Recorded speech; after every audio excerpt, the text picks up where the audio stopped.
Saludos, amigas y amigos. Bienvenidos a su podcast Despolarizados. Como saben, esto lo transmitimos todos los miércoles a las 8 de la noche a través de nuestro Instagram TV, con retransmisión los jueves a las 2 de la tarde por Punto de Corte, y los días sábados estamos por Radio Comunidad a las 9 de la mañana. Antes de conversar con nuestro invitado, Jesús González, profesor universitario, queremos hacer una pequeña, vamos a decir, un pequeño introducción, espacio editorial. Rara vez lo hacemos, pero es importante. Ha sido una última semana muy movida. Lo primero que tenemos que mencionar es lo ocurrido con Punto de Corte Radio, el programa que tiene Punto de Corte a través de Radio Fe y Alegría, sobre todo en los diales de Caracas, el cual el día de ayer fue sacado del aire por orden de Conatel sin ninguna razón o justificación para la emisora. Lamentablemente, ahora Punto de Corte de Radio solo lo podrá escuchar por el streaming de Punto de Corte y no a través de Radio Fe y Alegría, que es una emisora muy escuchada, no solo en Caracas, también en el interior del país, y que permite todas las voces. Y adicionalmente, tenemos que mencionar tristezas, alegrías que han habido en esta última semana. Tal es el caso, lo primero, las tristezas, los fallecimientos de personas reconocidas de diferentes ámbitos. Tal es el caso de José Dacre Maraco, Yosemit Bermúdez, una conductora de la televisión venezolana, Mauricio Gutiérrez, activista LGBTIQ, y Rosana Ordóñez, periodista, quienes la última semana nos dejaron, lamentablemente, dando un ejemplo de lucha y un ejemplo de gallardía para todos los venezolanos. Pero, como no todo es tristeza, la vida también nos da alegrías. Y esta semana tuvimos la satisfacción de ver a Julio Mayora, a Keidomar Vallenilla y Daniel Ders tocando el Olimpo de los Dioses con sus sendas medallas de plata en los Juegos Olímpicos de Tokio. Pero la que hay que decir que pareciera que fuera de otro planeta es Yulimar Rojas, que rompió récord olímpico y mundial en una sola prueba y que pasa a la historia no solo por ser venezolana, sino la primera mujer venezolana que gana medalla de oro en los Juegos Olímpicos, sino que logra a través del salto triple romper una doble marca. Una muchacha que, salida de la pobreza, se dedicó al deporte, ya es un ejemplo para niños, niñas, jóvenes y adultos que ven el deporte como una oportunidad de solución a través de las diferentes actividades que están desarrollando en el país y a pesar de las dificultades que esto genera. Sin más preámbulos, para darle el pase después de esta pequeña introducción a Jesús González, lo primero que quiero preguntar, Jesús, que me parece obligatorio. El país está en una encrucijada. Pareciera que estamos en un espacio similar al de 1998. La gente huérfana de liderazgo, el padre Alfredo Infante la menciona, la desafección de la política, pero adicionalmente la gente rechaza a la élite política en general, no solo al gobierno, también a toda la oposición, a todos los factores. No hay un solo liderazgo, o bueno, o vamos a decir, hay un liderazgo que supera 50 puntos en las encuestas de aprobación, ya el fallecido presidente Hugo Chávez Frías, pero los demás están raspados, por así decirlo. ¿Qué está pasando en el imaginario del venezolano en estos momentos, que siente nuevamente la política como un mundo de corrupción, de entramados malvados y los cuales no buscan solución a los problemas de cada uno de nosotros? Bueno, Rafael, muchas gracias por la invitación. Lo primero que te quiero decir es que el sistema político venezolano fracasó. Y eso hay que verlo en la dimensión real de lo que ha pasado en los últimos, no voy a decir los últimos 20 años, pero sí voy a decir los últimos 7 años, porque en los últimos 7 años, no solamente nuestro sistema económico colapsó, sino que Venezuela aceleradamente pasó un proceso de descomposición. En los últimos 5 años, por ejemplo, la crisis migratoria de Venezuela ha sido sin precedentes en toda la región de América Latina. Y mira que América Latina ha tenido crisis migratorias importantes. Colombia, Ecuador, Bolivia, países que han tenido crisis muy importantes de gobernabilidad interna.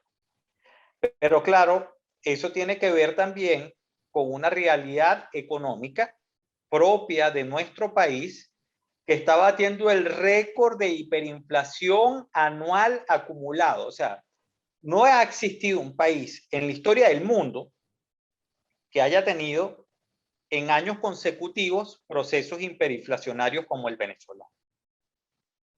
Eso es la manifestación de lo que nosotros estamos viendo en las fronteras todos los días, inclusive con pandemia. Los últimos 3 años en específico, Venezuela ha hecho una exportación de talento humano, así lo voy a decir, exportación, porque me rehúso a decirle migración. Nosotros estamos exportando un talento. Hemos exportado médicos, hemos exportado profesores, ingenieros, y nuestra materia más importante, que es la persona trabajadora. Esa persona que independientemente de la profesión, hoy está saliendo caminando de Venezuela, de Caracas o de cualquier sitio a Chile, por ejemplo. O que está pasando por la frontera de México, por ejemplo. Ese es el fracaso del sistema político venezolano, de sus partidos y de su liderazgo. Porque eso no pasa en un país normal. Venezuela hoy es un país anormal. Y esa exportación de talento que tiene hoy el venezolano es la manifestación del fracaso de las políticas del gobierno y de las políticas de un sector que se ha opuesto al gobierno y que hoy nos entramparon en una situación que no es capaz de dilucidarse si aquí no existe un entendimiento de que el venezolano, de que el gran venezolano está sufriendo por sus malas políticas y que el país tiene que girar. Yo hace un par de años estaba viendo las cifras de la Oficina Internacional de Migración, las proyecciones. Las proyecciones solo se pararon y no se han parado definitivamente por el COVID. Correcto. O sea, se pararon en el caso venezolano porque se trancaron los vuelos aéreos. Y todavía, inclusive trancando la frontera, los vuelos aéreos, la gente está saliendo caminando desesperada. Pero si aquí existieran los vuelos que nosotros teníamos previo al COVID, la estimación de venezolanos que se fueran, que estarían fuera del país hoy, estaría cerca de 7 millones de venezolanos o quizás más. ¿Qué nos quiere decir eso? Que el fracaso de las políticas que se vienen ejecutando hasta el momento han sido rotundos y que tiene que haber un viraje, un cambio. Y ese cambio lo están manifestando hoy las encuestas, donde tienen un rechazo a esos dos polos. Quiero preguntarte, hay un rechazo a los dos polos. Además hay unas figuras independientes. Varianza, por ejemplo, en Caracas ponía que el promedio de independientes estaba por el orden del 50%. Pero ahora pregunto, ¿esos independientes hacia dónde se pueden ir a la hora de una votación? ¿A quién buscan? ¿Buscan al G4? ¿Buscan a la Alianza Democrática? De repente se van con el gobierno porque no ven otra opción. ¿Qué está pasando con ese mundo independiente que es tan diverso, pero a la vez suele ser muy contestatario con la clase política? Bueno, tú decías una cosa que yo la veo un poco distinta, o sea, que Venezuela se está pareciendo a la de 1998. Yo diría que Venezuela se está pareciendo o no se está pareciendo a nada. O sea, la historia política reciente, esta que estamos viviendo hoy, es muy distinta a todo. Y en ese muy distinto a todo, lo que te quiere decir es que no hay un partido referente y no hay quien haya generado una nueva identidad. Porque en el 98 hubo alguien que generó una nueva identidad y ese alguien se llama Hugo Chávez Frías. Lo demás eran los políticos que estaban en su momento haciendo la política, que estaba desgastada, que estaban peleando por una botella vacía, donde Alfaro Cero estaba queriendo ser candidato presidencial, etc. Pero generar una nueva identidad significa que tú tienes que reconectar con el venezolano. Muy pocas personas hoy le están hablando al venezolano en códigos y en lenguajes distintos a los que el venezolano está acostumbrado a escuchar. Una de las primeras falacias de composición, y digo un término súper fastidioso. Sí, bueno, pero hay que usarlo, es necesario. Una de las primeras grandes mentiras, pues, para ponerlo un poquito más sencillo, es que el venezolano es flojo. Y eso es una gran mentira. porque la exportación de nuestro Producto Interno Bruto más importante, que es el venezolano, ha demostrado en todas las partes donde ha ido, no solamente que es excelente, sino que es un gran trabajador. Y nosotros no hemos valorado que una madre venezolana se tiene que parar a las 4 de la mañana para salir de Katia, montarse probablemente en un jeep o caminar, porque ya cada vez hay menos jeeps, Correcto. para bajar a la base del sitio donde ella vive, probablemente Mamera o cualquier sitio de acceso difícil, para llegar a su trabajo a eso de las 7:30, después de tener que darle desayuno al niño, dejarlo en el colegio, en la época que no es pandemia, ahorita verlo con qué hermano o prima lo deja. O sea, las complicaciones del día a día del caraqueño, del venezolano, hoy no tienen un referente que les esté hablando. Hay un tema, y quiero mencionar el tema del referente, porque, y quiero mencionar aquí un análisis que una vez me hizo un politólogo, Dorian González, voy a mencionarlo para que el corping y los derechos de autor estén, que él mencionaba dos cosas. Uno, que en el 98 había un imaginario del venezolano con respecto a la cachucha militar, y por eso salió Chávez, se encarnó Chávez, el tema del orden, de la seguridad que el venezolano se imaginaba. Ahora él dice que ahora el imaginario es de productividad, incluso hablan de democracia como una especie de sentido de productividad. Creo que lo estamos viendo a través de las encuestas donde Fede Cámaras o el gremio empresarial es uno de los más o los mejor valorados. Y pues quiero ir más allá. En el 2018, las encuestas daban a Lorenzo Mendoza galopando como presidenciable. Todavía ese imaginario del político productivo, del político gerente, está en el venezolano o está mutando a buscar otro ideario de liderazgo que todavía no tiene nombre ni tiene rostro. Mira, es un imaginario que se está construyendo. Pero lo que sí te quiero decir es lo siguiente, fíjate. Cuando tú hacías una encuesta en el año probablemente 2004, para poner un ejemplo, después de la primera gran crisis política del 2001, 2002 y 2003, el empresariado estaba muy mal evaluado, estaba en negativo. Hoy, Venezuela, esta Venezuela de hoy, ve a la propiedad privada y a los empresarios de manera muy positiva. ¿Por qué? Porque al lado de India, Venezuela es el país con más emprendimientos per cápita del planeta. ¿Qué quiere decir esto? Que una señora que probablemente nos esté escuchando hoy o algún muchacho que nos esté escuchando hoy tiene algún emprendimiento en su casa. Hace tequeños, hace tortas, de peluquería, o sea, uno se tiene que rebuscar. Tú sabes que yo soy profesor universitario y yo también me tengo que rebuscar. En mi casa nos tenemos que rebuscar. Correcto. Porque los sueldos que nosotros tenemos hoy no son unos sueldos correspondientes a nuestras capacidades. O sea, y eso tiene que ver porque es un país en hiperinflación, con una crisis estructural compleja. Entonces la gente se está reinventando. A ese discurso del reinvento, muy pocas personas le están apostando, porque muy pocas personas piensan en la libertad, en la burbuja de la libertad que da tú no depender del Estado. Para el chavismo, la dependencia es una necesidad, porque es su forma de mantenerse en el gobierno. Para la oposición no hay un referente, sino muy pocos referentes. Y voy a hacer un ejemplo. Antonio Ecarri está hablando en Caracas de la ciudad educadora y emprendedora. Ese es un ejemplo. Pero ¿cuántos ejemplos más hay en el país para que posicionen ese discurso como un nuevo referente de una política distinta a ven para acá que yo te doy? Correcto. No, de hecho, no es ven para acá que yo te doy, es que tú tienes que ser libre. Y la manera de conseguir la libertad es que tú no dependas de nadie y menos del Estado. Ojo, no digo que no dependas de nadie, porque uno siempre depende de alguien. Correcto. Dependes de un mercado, tus hijos dependen de ti, etcétera. Pero lo que digo es ese amarre de la bolsa de comida, del plato de sopa.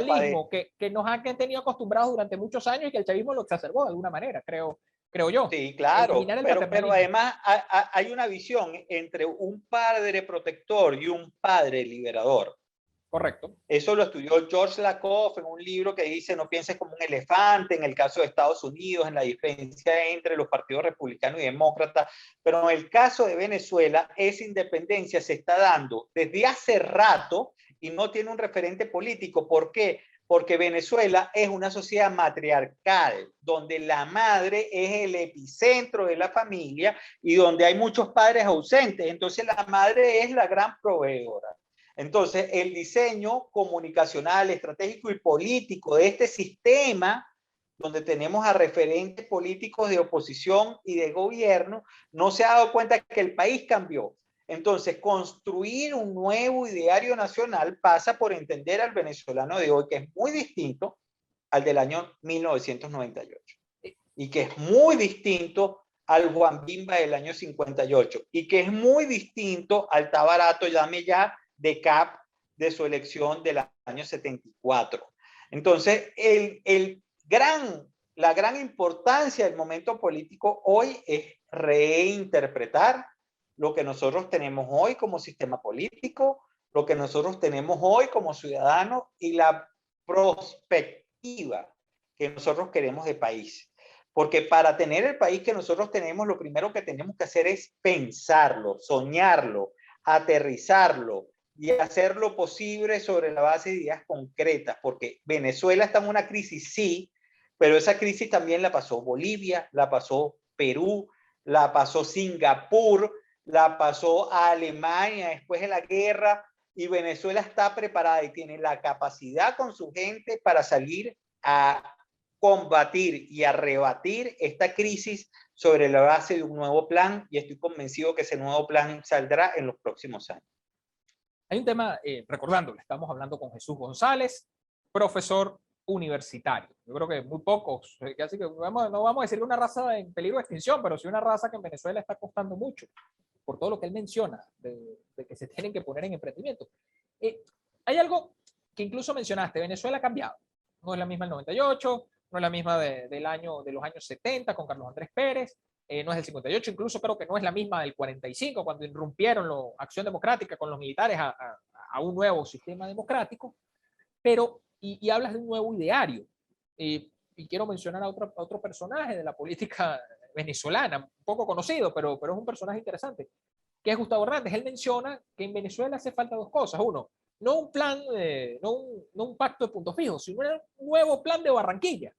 Ahora, ¿cómo logramos un plan de ese estilo, de envergadura, cuando el G4 no reconoce la Alianza Democrática no reconoce el G4 y el chavismo entonces quiere definir con quién se sienta? ¿Cómo logramos ese nuevo pacto en el cual no solo incluyas a los políticos, que son importantes, sino incluyas a ese amplio mundo de la sociedad civil que con sus diferencias es necesario y que además está construyendo debate en estos momentos muy interesantes?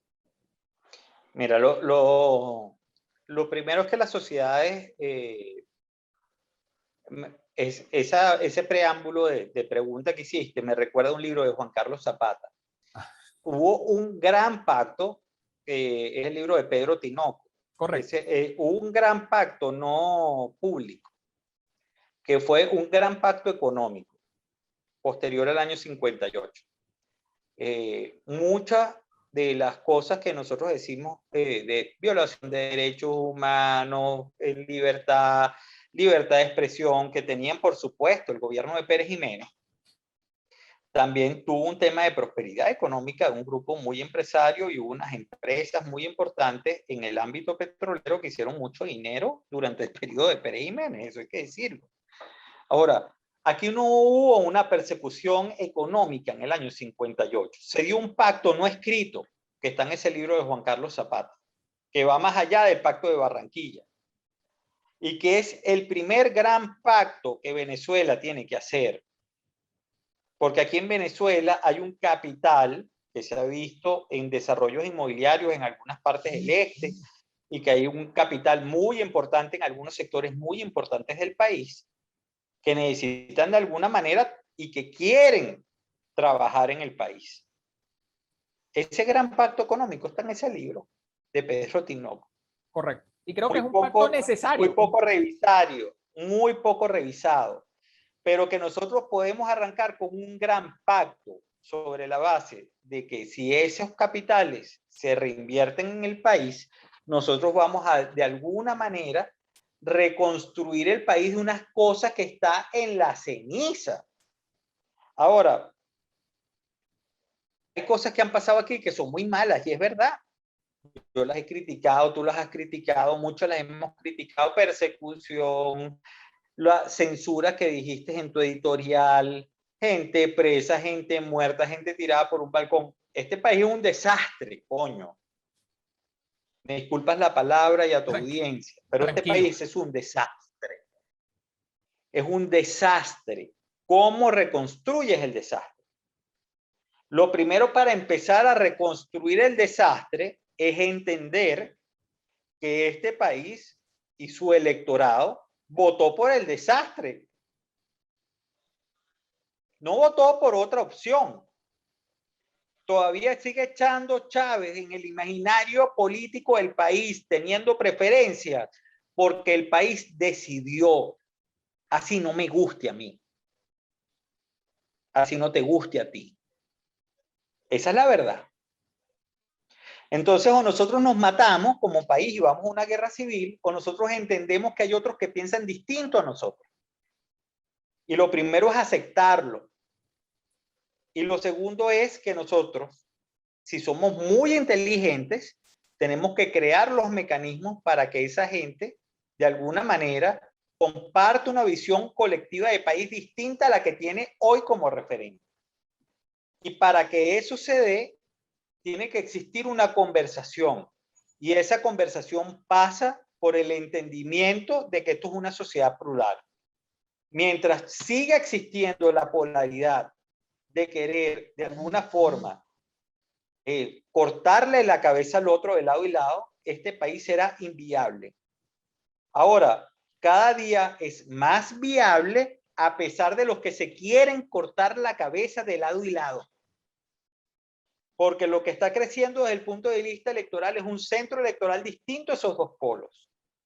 Y porque lo que está creciendo en el centro electoral fueron los que antes fueron adecos y votaron por Chávez, los que después votaron por Chávez y ahora no son chavistas, y los que están buscando esos que votaron antes por AD, que fueron chavistas y que después votaron otra vez por alguien, están buscando un nuevo referente y ese nuevo referente tiene unos valores distintos, una visión de apertura de mercado, porque el gobierno hizo una reconversión económica que nos está aplastando a todos con una dolarización sin programas de compensación.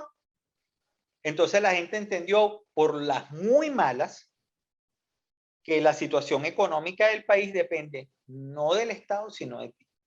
Correcto. Y eso es lo que nosotros estamos viendo, un proceso de transición donde el Estado abandonó a la gente y donde esta gente hoy no tiene un referente discursivo para anclarse sobre la reconstrucción de una realidad nacional. Ya para ir cerrando, profesor, está mencionando algo que me llama la atención porque justo el año pasado, Alberto Bohmer, en una entrevista que le hizo a la BBC de Londres, mencionó algo interesante.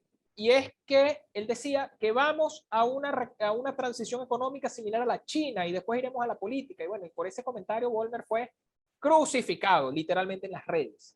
¿Será que estamos en ese proceso económico que no lo está haciendo el gobierno, ya lo mencionaste, pero lo está haciendo la gente a través del emprendimiento, a través de la inversión? No, ojo, lo está haciendo el gobierno. Lo que dijo Bohmer es totalmente correcto. El gobierno hizo a través de liberar los castigos con los temas cambiarios, al dolarizar la economía con una política económica no liberal, hiper-supra liberal. O sea, el gobierno superó el neoliberalismo, creo yo. Superó ese neoliberalismo que tanto criticaban en los 90. El liberalismo se quedó años atrás porque el neoliberalismo por lo menos tenía unos programas de compensación económica. Por menos de eso, Carlos Andrés está fuera. O sea, imagínate tú lo malo de la dirigencia política opositora, que por una fracción, un pelito de lo que el gobierno hizo en materia económica, y sigue haciendo porque todavía estamos en hiperinflación.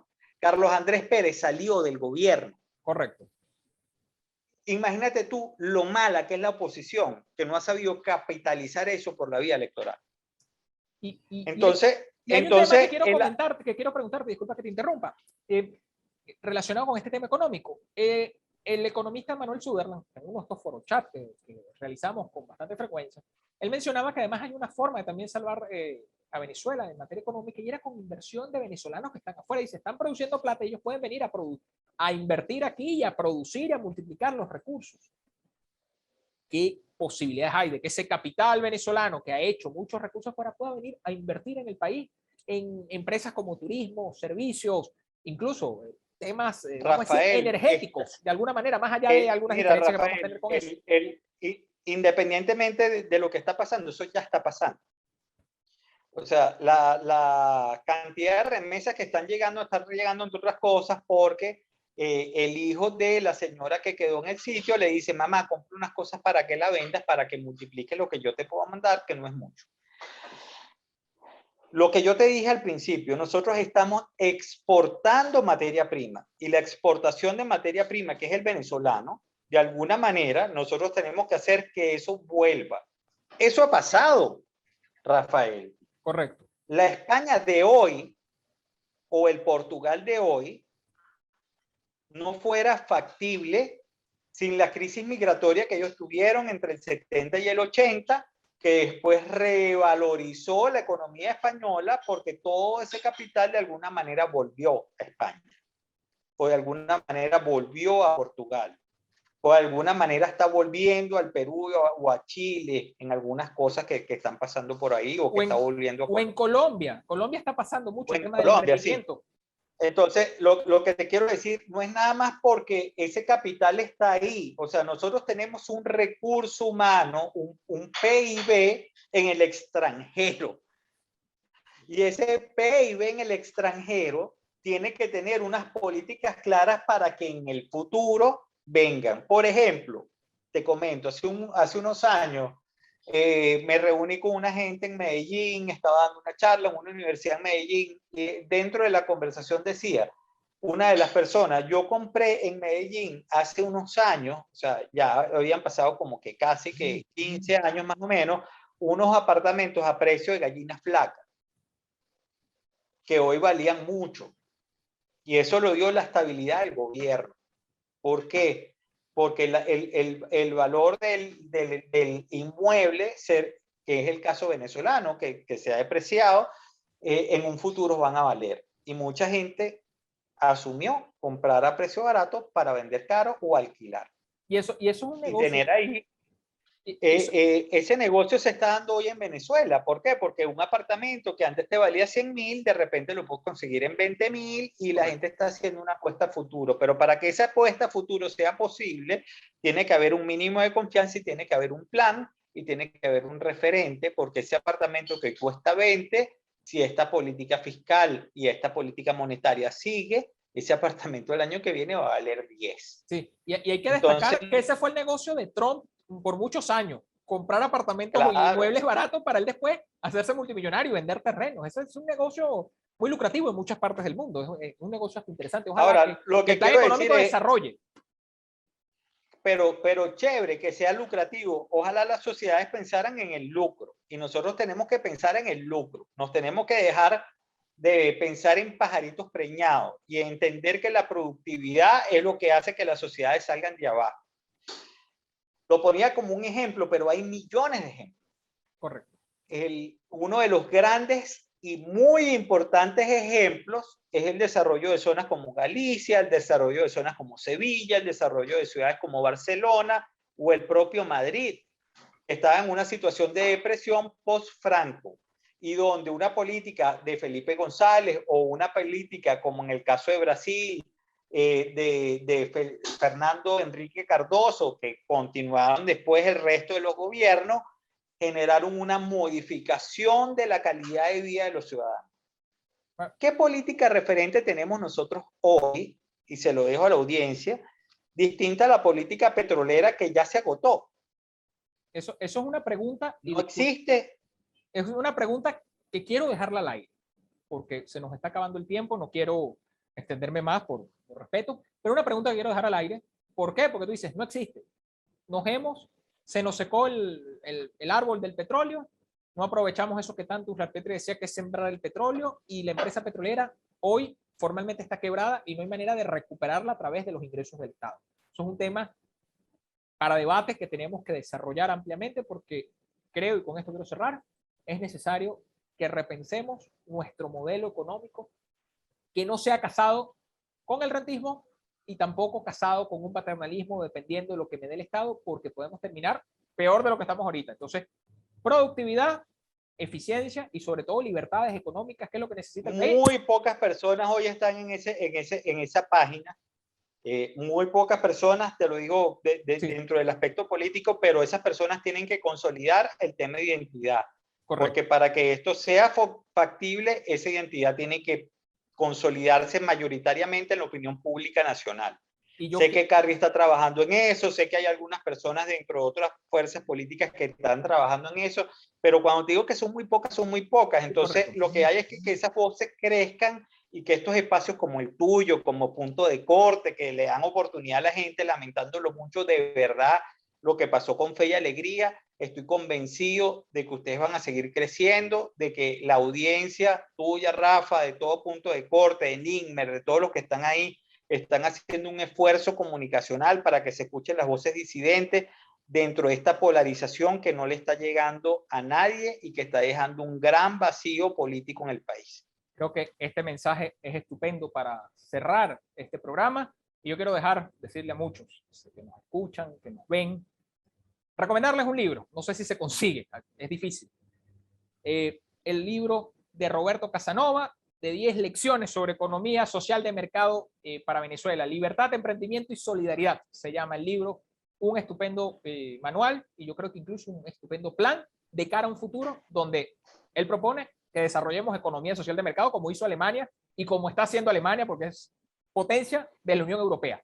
Agradecido, profesor Jesús González, por esta oportunidad, y esperamos tenerlo en otras oportunidades, no solo en el podcast, sino también en los foros y bueno, en todas las actividades que estamos pensando para los últimos meses de este año.